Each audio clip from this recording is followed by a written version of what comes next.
Hey you guys, this is Jocelyn, and today I want to talk to you guys about what's going on in Louisiana, the Confederate monuments that have been removed, the ones that remain, and House Bill 71, the Legislative Black Caucus, slavery, Civil War. Let's talk about it. Abraham Lincoln, let's go. So, in Louisiana, we had the statue of Jefferson Davis removed. And we also had the Liberty Monument removed. And many are celebrating this. Like this is a victory to have monuments, pieces of our history, our story as a nation removed, erased essentially, as if they don't exist, it never happened. It's disgusting, astounding, and I'm hoping that if maybe I shed some light on the topic, maybe we'll just get more informed, and especially people of color will stop connecting dots that don't go together. So today House Bill 71 was passed, and what this does is it protects military monuments, which would protect the Confederate monuments. And what it does is it puts the choice, the decision, the vote in the hands of the people, so they get to decide essentially whether the statue is removed or not, instead of putting it in the hand of municipal leaders. I find that really encouraging, so I hope that the smart, informed people will come out and be a part of that process. But we have Representative Gary Carter, who gave his opinion on the topic, and he says, in my city, the city of New Orleans, should we have a statue or memorial for someone who fought for my enslavement? I didn't know, Representative Gary Carter, that you were enslaved back in, I don't know, the early 1800s, 1828, I guess throughout the Civil War. So throughout 1860, 1861, 1862, 1863, 1864, and then what, you were freed?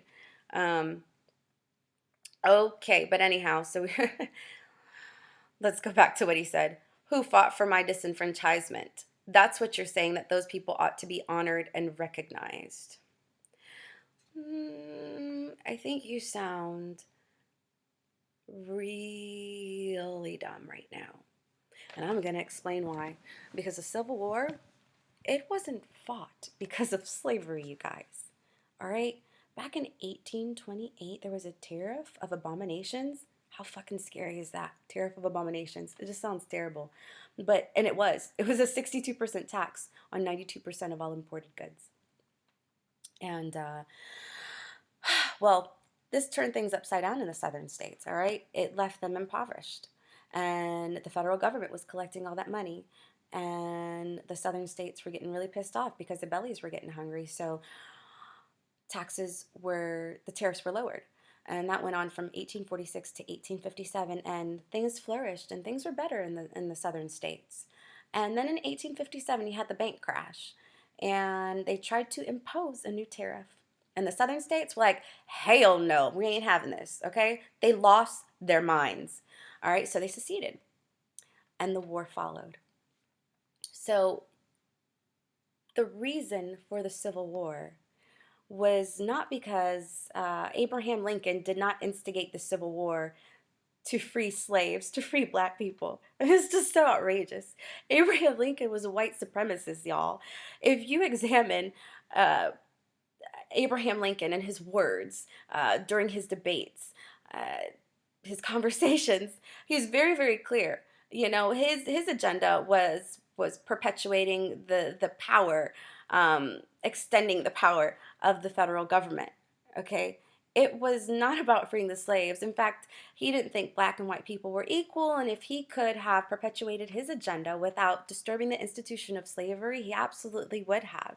But he was a crazy dictator who had his agenda on his mind, and he was going to get it done no matter what, at any cost. And we see what's happened.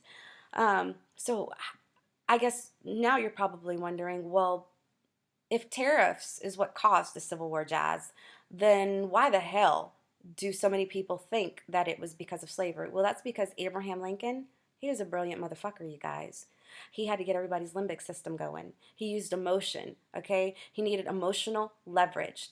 And he used the institution of slavery and freeing black people and how wrong it was and, um, sensationalizing that to make it seem like that's what the war was about. But it was never about that. He never cared about black people.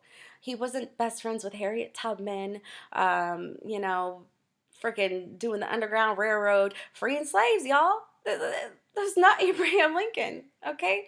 So, therefore, if the Civil War was not fought about slavery, but as a byproduct of the Civil War, slaves were freed. Don't worry. I mean, I understand history. I'm not.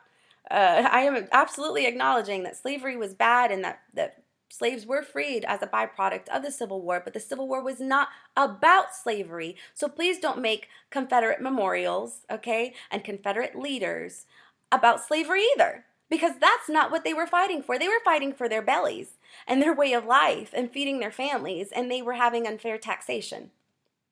So, I leave you with that, you guys. Go to your history books. Don't believe what I'm saying. Go back to 1812. Hell, go back to 1803, when they abolished the slave trade. Okay, and then go to 1812, and then go to 1828, and then look at the tariffs.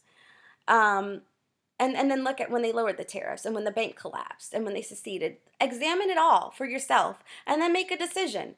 Okay? But please, especially people of color, you guys, as a woman of color, as a fellow black woman, please stop perpetuating this crazy nonsense that the Confederate flag stands for slavery and that Confederate monuments and memorials stand for that and celebrate that. It does not celebrate slavery. We all agree that slavery was disgusting, but that's not what the Civil War was about. All right, y'all. I think I've said my piece.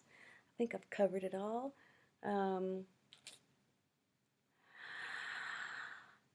Thanks for joining. Come back and visit me. Leave your comments, ask your questions, and bye, y'all.